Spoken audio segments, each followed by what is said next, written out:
There are three key laws of attraction. A law is something that works whether you believe in it or not, like the law of gravity, which does not rely on your beliefs to function. Like gravity and the other laws of physics, the laws of attraction don't require you to believe in them to work. So feel free to remain skeptical. As you start to apply the laws of attraction to your life, you can simply observe what happens. The three laws of attraction are: like attracts like. Nature abhors a vacuum. The present is always perfect. From these three laws there are a number of principles which are extrapolations from the original law, like attracts like. Then, there are a number of simple steps or life coaching tips you can use to apply these principles or laws to your current life, enabling you to effortlessly attract the things, people and opportunities you desire. I know it sounds a bit magical, but you'll soon see how it works. The laws of attraction are actually based on physics more than most realize. 1. Like attracts like. People say that opposites attract. That can be true, and magnets do attract the opposite polarity, but it's more often that like attracts like. For example, we are more likely to have tall friends if we are tall. We even tend to marry people with similar socioeconomic backgrounds and similar levels of vocabulary. However, what it really means is that our thoughts attract our results. This is simply because what we think about and believe, we tend to do. Our actions then produce the results we have in life. Limited and negative thinking leads to limited action, or even counterproductive action, and produces negative results. If you have the negative thought, money is the root of all evil, it is not likely that you'll take action that would lead to your financial success, given you have such negative associations with money. After all, why would you want to be evil? In fact, if you do happen to effortlessly attract money, you'll probably fritter it away. The first step to attracting wealth is to eliminate the negative beliefs you have. The next step is to replace those with positive beliefs and then work to make that new positive belief feel real to you by cementing it with action.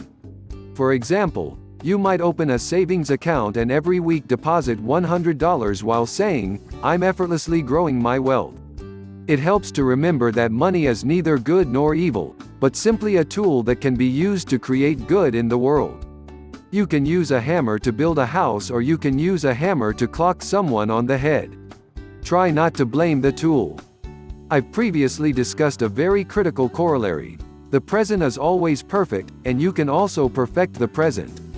If you want to become more attractive, it makes sense to eliminate anything that might make you repellent. This is obvious on a surface level. If you have bad breath or a cold sore, no one will want to kiss you. However, it also works on a deeper level. If you have unmet emotional needs, you'll appear needy at some level.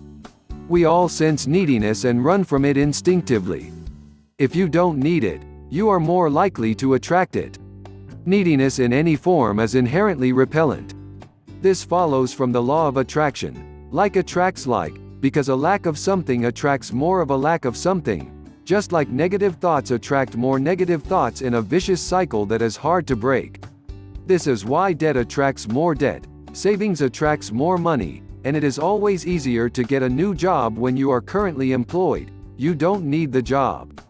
Given how critical emotional need satisfaction is to attraction, it is curious that few people know what their own top 4 personal and emotional needs are, while at the same time unfairly expecting our romantic partner and loved ones to intuitively figure our needs out. I created a free quiz so that you can identify your own needs in about 20 minutes here. Satisfying your personal and emotional needs works with all three laws of attraction. 2. Nature abhors a vacuum. The second law of attraction is based on the laws of thermodynamics.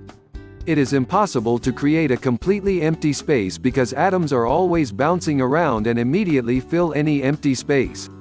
Practically, you've experienced how this works when you empty your junk drawer and find it full of stuff a few weeks later. This is why Marie Kondo was correct when she said that tidying is life-changing. By creating space in our lives, we easily attract new things. For more on clearing clutter, check out these posts. 3. The present is always perfect. It always looks like the present isn't perfect. There are wars going on somewhere on the planet, children starving to death, masses of emails piling up in your inbox, you can't stand your job or your boss is driving you mad. It is hard to see how bad things can be perfect or even good. It is very hard to tell in the moment, which is why I love the parable of the Chinese farmer. The trick to activating the third law of attraction is to make your current reality as perfect as possible. Let's say that you hate your job and dread going to work. Instead of complaining about your boss or work, imagine that you will never be able to leave your current job, so you have no choice but to master it and make it as perfect as possible. This might mean learning some aspect of the job you'd rather not do, or learning how to manage a difficult boss or colleague. Or, volunteering to do work that is more interesting in addition to keeping pace with your current work tasks. Then, when you finally get it to the point where you are not desperate to get out of there, because you've perfected the situation, you'll find you'll attract the perfect next job. Like attracts like. If you want the perfect job, perfect the one you already have. This doesn't mean that you shouldn't contact headhunters or post your resume. You may need to be out there looking, but at the same time, perfect your current situation. The candidate who is happy in their work will be more attractive to prospective employers, as well as more likely to be promoted within their current company. Instead of complaining about your job to your friends or colleagues, talk about the job you do want, the one you'd like to attract. This is a simple example of how you might implement the laws of attraction in your life.